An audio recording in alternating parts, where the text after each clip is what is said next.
Well, first of all, I want to thank the organizer for giving me the opportunity and the honor of introducing Dr. Bert Sakmann for this evening lecture. Dr. Sakmann was involved in the Max Planck Institute since 1966, and with the exception of 3 years working in London, he was always working in the Max Planck Institute. Reading his autobiography, I learned that Bert loved physics when he was a child, and also cybernetic.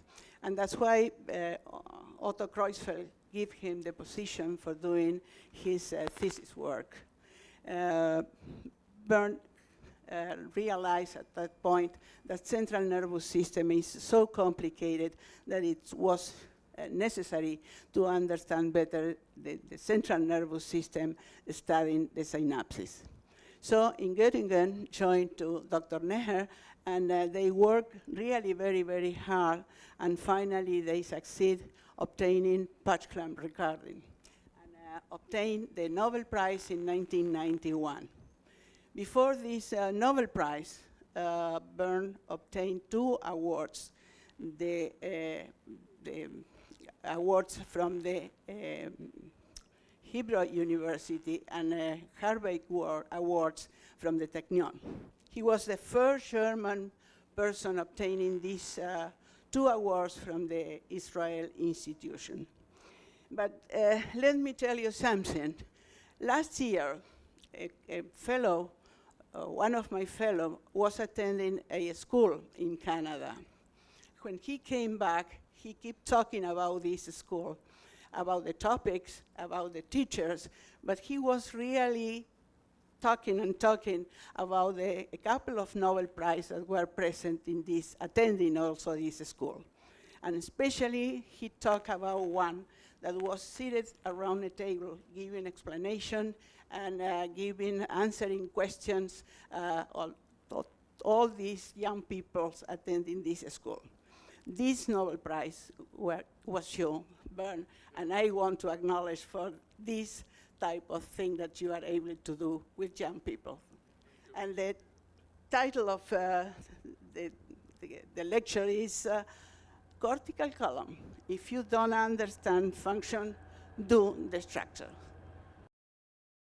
Good evening, ladies and gentlemen. It's really a great pleasure to be here. It's the first time that I'm in Argentina. Also, I had several collaborators, in particular Pancho Parantes, and he was telling me always how beautiful Argentina was, and I have to say this was, it's all right.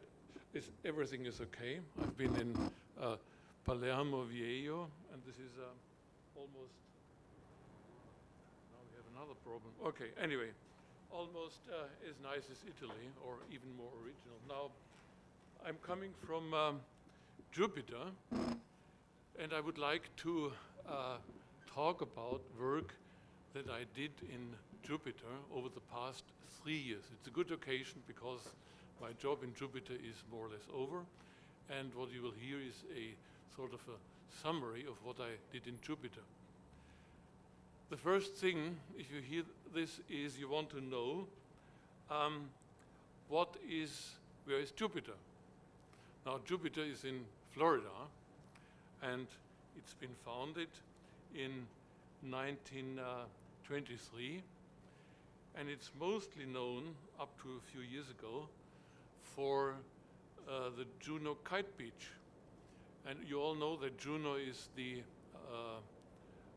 wife of Jupiter, and so we have a beautiful setting of 2 Greek gods. Now, since about 5 years, there is another attraction in Jupiter besides the kite beach, and this is the Max Planck Institute, the new Max Planck Institute, Max Planck Florida Institute as it's called, and I spent about 3 years in this place trying to illuminate brain circuits in Florida's sun. Now, if you want to illuminate a brain circuit, you first have to define what kind of circuit you want to know. And what we would like to know is what are the circuits that underlie decision making. And the experimental paradigm that we use is a very simple one, can be solved with a single whisker. A rat or rodent is asked to jump across a gap. It senses the distance with a single whisker and then decides to jump or not. Now, the first part of this circuit that underlies such decision making is the representation of a whisker deflection or of a whisker touch in the somatosensory cortex of a brain, of a rodent. Now, this somatosensory cortex in the rodents is particularly nicely organized. What you see here is are different levels of resolution. What's happening when a whisker is touching or deflected is that signals are sent into a cortical area, which is called S1 or somatosensory area. It's organized in about 28 to 34 columns. These are structures of the size of about 0.5 millimeter across and 2 millimeters deep. And the advantage for illuminating circuits in this structure is that each whisker projects almost in a focal way to a particular column. Now, each column is subdivided in layers. They are named from layer 1 to layer 6. And each of these layer contains neuron types of a specific type. So the organization of this cortex is such that you have a horizontal organization in columns, which you see here, and in layers, and a horizontal organization in columns. So they are orthogonal to each other. And what we want to know is how is a whisker deflection represented in this 3D volume. The reason why you want to know this is because, as you will see, cells react very differently, and it's one way to find out what is the next step of the decision-making process. You have to know which cells activate in a particular way and where do they project. So what I'm going to talk about is the sensory representation of a whisker deflection. As I just explained, a whisker deflection, the representation of a whisker deflection is column dependent. You want to know how many columns are involved. It's layer dependent. You want to know in which layer is it represented. And it's also signal dependent. There are two types of signals in the central nervous system. One are synaptic potentials. They reflect the input to a cell. And there are action potentials. They reflect the output of a cell. And if you want to know about the representation of a sensory stimulus, you have to define not only the layer, the cortical area, but you also have to define on whether you look at the action potential map or at the synaptic map. This is sometimes forgotten. I was rather surprised this morning when maps were shown where there was no distinction made between PSP maps and action potentials map. But if we don't discriminate between these two types of maps, there's no way that we're going to understand the circuit. Now, what I want to do is I want to do quantitative anatomy, not only anatomy in a descriptive way, but I want to get numbers in order to rationalize the representation of a stimulus, of a simple stimulus in terms of the number of cells and in terms of the layers that are involved and in terms of the cortical columns that are involved. This just repeats what I said. If you want to establish a map, you can look at the input map by recording, for example, with a pipette, the postsynaptic potentials. or you can produce an output map, that is the signal that leaves a nerve cell. So these are the two types of signals, and we will discriminate, or I will discriminate between these two types of maps by referring to input maps and output maps. How do you construct a map? This is shown in one example for layer 5B. What you do is one records from a particular cell, deflects a whisker, records the response, and plots the size of a response as a function of a 3D, of this 2D scheme, where each of these columns represents the size of a response when a different whisker is deflected. So, for example, this would be what we call the principal whisker. It gives the highest response. If we deflect this whisker, a whisker next to it, it gives a somewhat smaller response. The same is true for this whisker. And from this, sort of making a histogram of the response size as a function of the whisker that is deflected, one can derive a 2D map, which is a view, a horizontal view onto this particular layer, where the degree of whiteness shows the degree of excitation. Finally, one can derive from these 2D maps 1D profiles. This is an example of a profile in the arc direction and in the row direction. So this is the way how we quantify responses in a particular layer.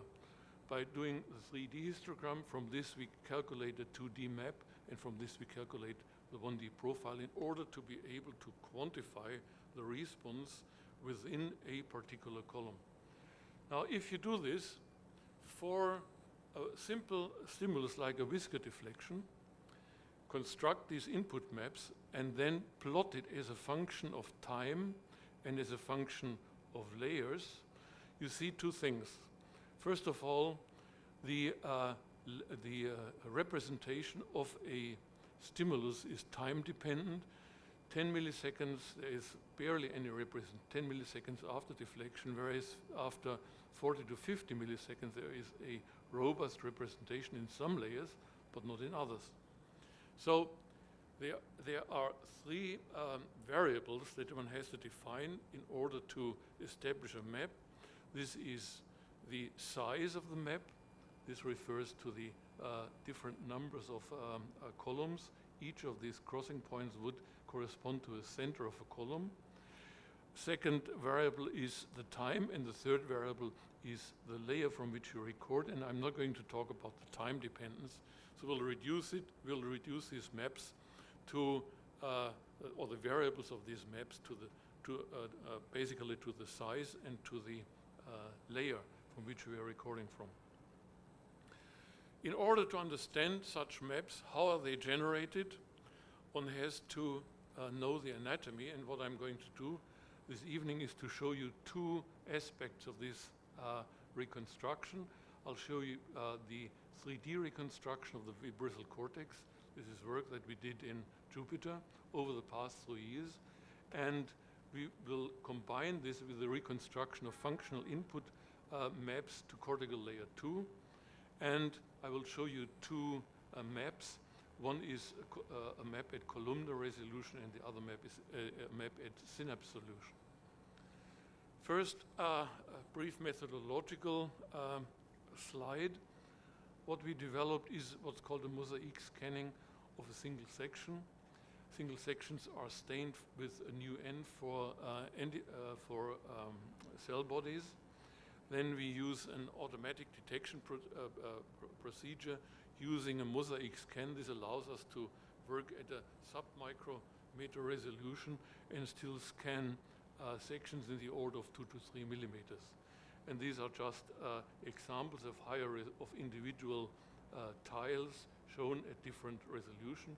And each of these points that you see here corresponds to the location of a soma. So these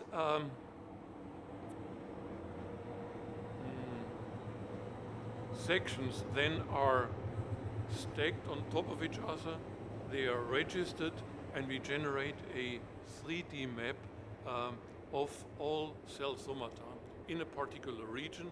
And what we've been doing so far, we have one complete 3D reconstruction of a mouse brain, and we have 3 vertical cortices from 3 different animals. Using this method gives us a complete 3D registered atlas of the location of different cells. Next, we did this first for a single column. This was still done by hand until we realized that analyzing a single column is not enough to understand a sensory representation. So we automized this, and due to the help we got from the Max Planck Society in establishing this new institute, we were able to almost automatically scan not only one column, but 2 columns, 3 columns, and so on, until we have the whole map of the vertical cortex. These are different colors. These different colors refer to different columns that are designated by rows and arcs. This would be an arc, that would be a row. And I have stained them in different colors. Now, what this means is we have now a 3D atlas of the vibrissal field, of which we want to know how it represents a stimulus. The next task then was to associate to these cells different cell types. I showed you in the beginning that the cortex consists of different cell types: inhibitory, excitatory. Within the excitatory field, within the excitatory class, there are about 9, which we can discriminate based on their location and on their dendritic arborization. Now, what we did is we took representative examples, noted their location within the 3D soma map, and then just extrapolated from the 200 reconstructions that we have to a full column. Now, this is shown here. This would be a row of 3 columns, the E2, D2, and so on. It's part of the vibrissal cortex. Then we register onto these soma locations our dendrites for 1 column, for a 2nd column, finally for, in this case, a row of 5 columns, or, and I can't show this because you wouldn't see anything, for the whole vibrissal cortex. The next step was to reconstruct the axon arbors. This is an example of the reconstruction of a number of axonal arbors of a particular